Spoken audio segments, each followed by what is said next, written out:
Families whose loved ones have taken their own lives at university have travelled to London to campaign for a law to protect students. They handed in a petition to Downing Street signed by more than 120,000 people. It calls for universities to have a legal duty of care towards students to prevent further deaths. Maxine Carrick's son Oscar was a student at Sheffield Hallam University when he died in 2021. The university has not told his parents about an earlier suicide attempt. I took it for granted that a duty of care just existed. It didn't.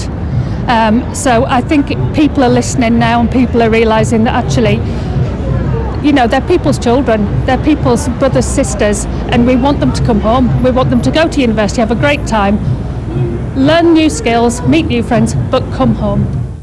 Yeah, it's devastating, isn't it? I've been speaking to Duncan Abrahart from Leeds. He travelled to London today also as part of the campaign. His sister Natasha took her own life at Bristol University in 2008.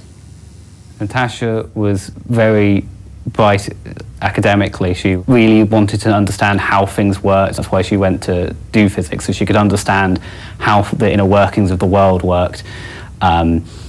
She was also massively shy. You could see at the moment she left the door, she had to present in front of a class or walk at the front of an assembly hall in school. There was just absolute fear on her face.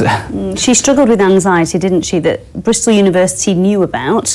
What sort of support, if any, did they offer her?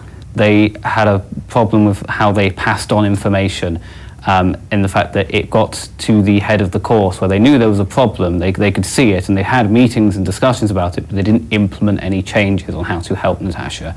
Tragically, your sister did take her own life, and you won, and your family, a case against Bristol University.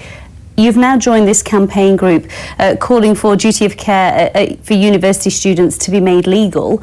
Many people might be surprised to hear that it isn't already.